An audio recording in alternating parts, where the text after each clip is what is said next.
Hey, it's Lakers Nath here with the very first episode of my FFS NBA Power Rankings for the 2019-20 season. We're just over a month into the season and a clear distinction has started to emerge between the teams that will likely be in the thick of it at the end of the regular season and those who should be starting to cast their eyes towards next season and the 2020 off-season. We're going to work our way backwards from 30 to 1, taking a brief look at each team and a player that has stood out in a positive way for them. At 30, we have the Nets. Going into the season with both John Wall and Nurkic injured meant that success this season was never really on the cards, but I didn't expect them to be quite this aggressively bad. They are, however, in a reasonable position to rebuild, with some decent 2020 draft picks and the aforementioned injured players likely to return in time for next year. Their standout player has been Jabari Parker, who has stepped up in the absence of John Collins in Atlanta. Basketball wants to have him at 47th over the first 5 weeks.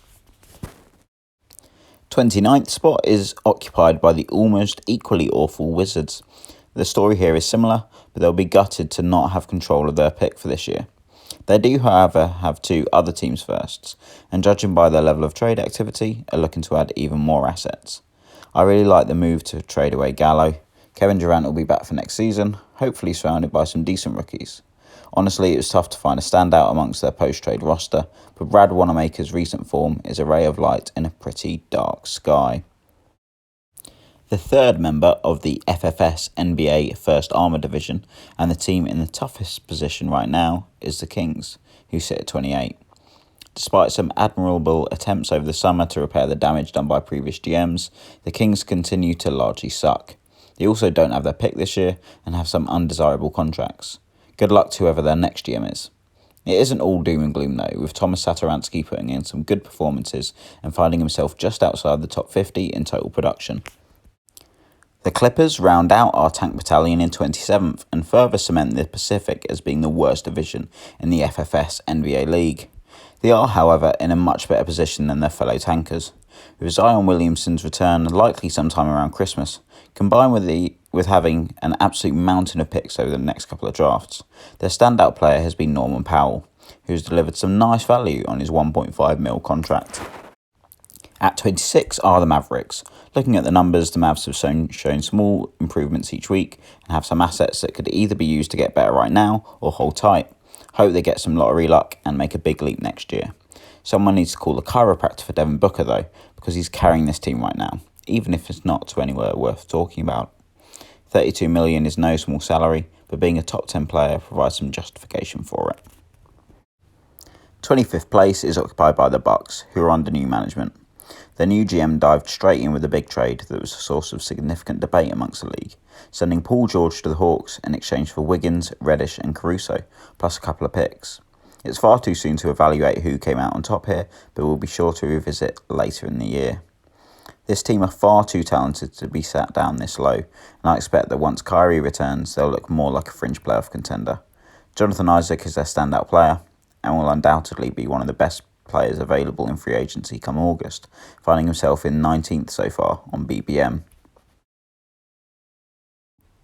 The Warriors are our 24th place team. Their performances have fluctuated this season, finding themselves anywhere between 20th and 29th in the past few weeks. Their team lives and dies by the availability of D'Angelo Russell, and right now he's hurt, so this team aren't going anywhere. Derek White has been their best value performer so far, but it's pretty slim pickings. In at 23 are the Suns. They've been one of the more active teams on the trade market, with their moves looking focused on the future rather than the present, which I think is smart. I already stated that the Pacific Division is a dumpster fire, but the fact that the Suns are currently second in it really does hammer the point home. Still, I think the Suns' future could be pretty bright, so I might get a competitor in there soon. Their standout player has been Clint Capella, who has been a top 25 player in value so far.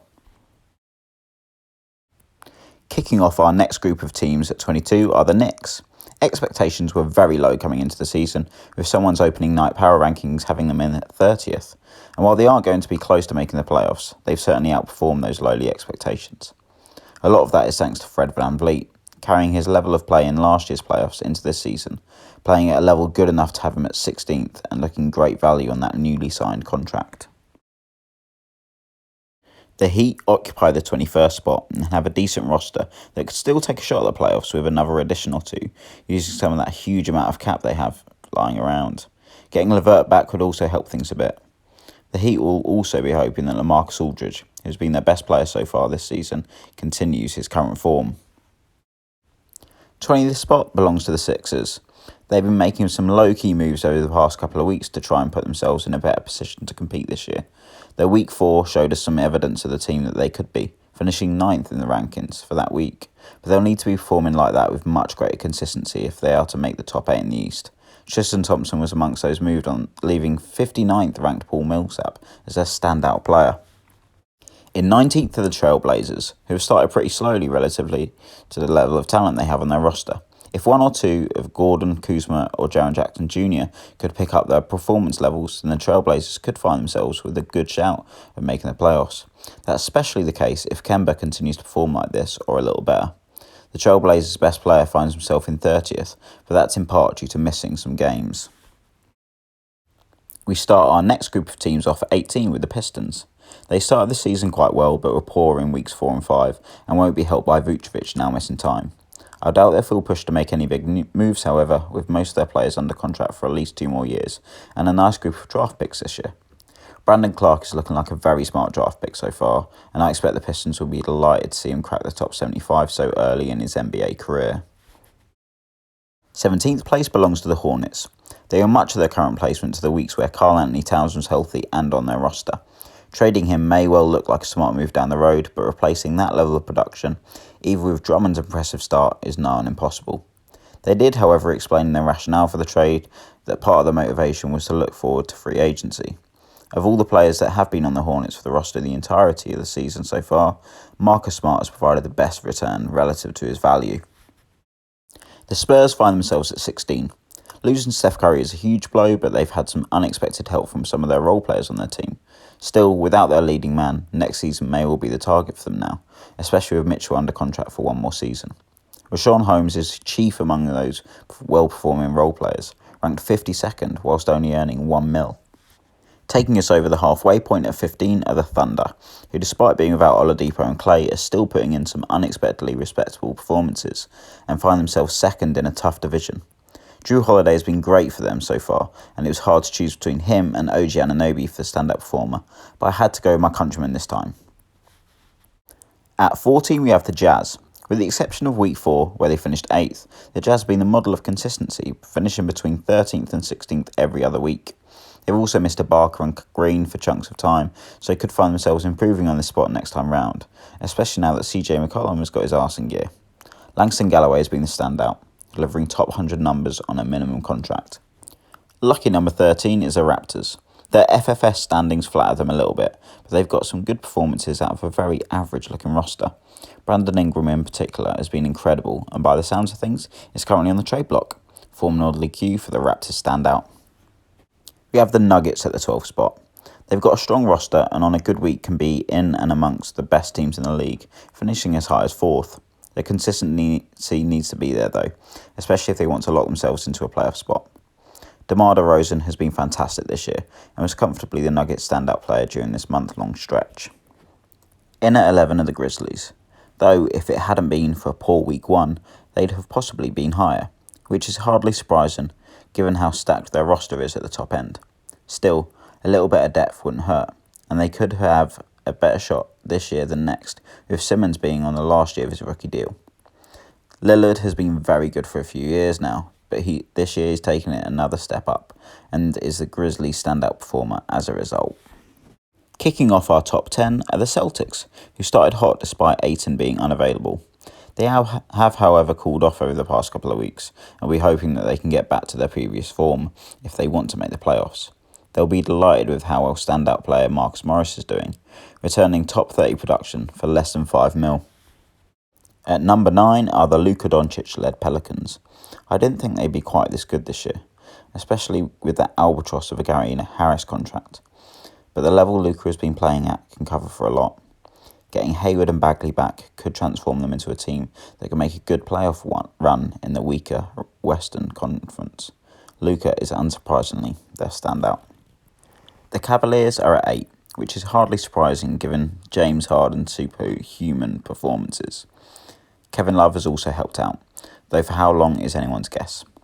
Any drop would, however, be covered by the return of John Collins, who's about halfway through his suspension. No prize for guessing that Harden is a standout player. My Lakers are at 7, which means I failed miserably to come up with a system that ranked me first. I've also been flattered by playing very poor opposition for most parts so far. Daniel House has been giving me the best return for my money. 6th place is occupied by the Rockets, who are amongst the favourites going into the season. They started really slowly with 19th and 14th place finishes in weeks 1 and 3, but have hit their stride now and were the top performing team in week 5. Bradley Beal continues to be incredible value on that contract and was 14th in total value over this first month. Just scraping into the top 5 are the Pacers. Their performances have been really up and down, either being bang average or amongst the top 2 or 3 teams. I think they can stay around here with their level of talent, especially if Mike Conley rediscovers his ability to score. Brogdon is their standout and has been incredible this year for both the real and fantasy Pacers. He's sure to be amongst the top fantasy free agents in the summer.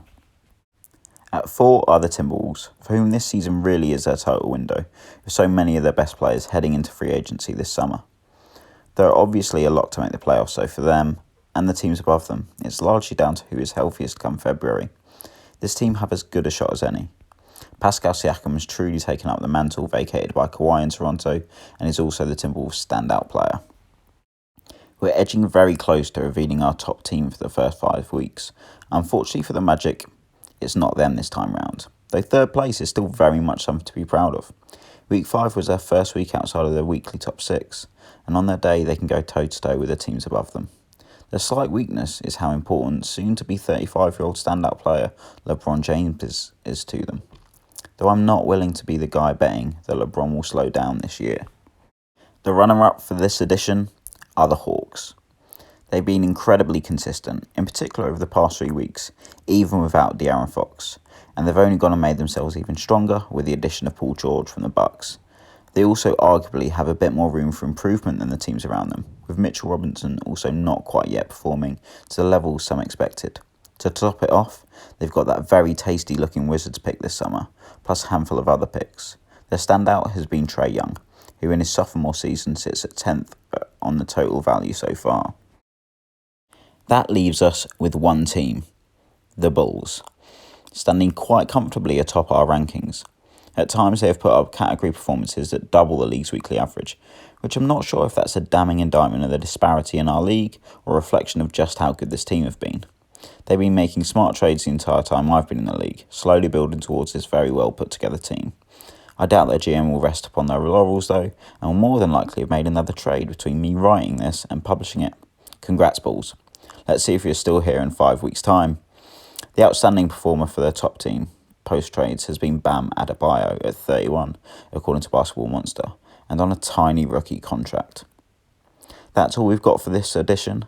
Thanks for sticking with me for the whole thing, and I look forward to seeing who can give the Bulls a run for their money next time round. Bye.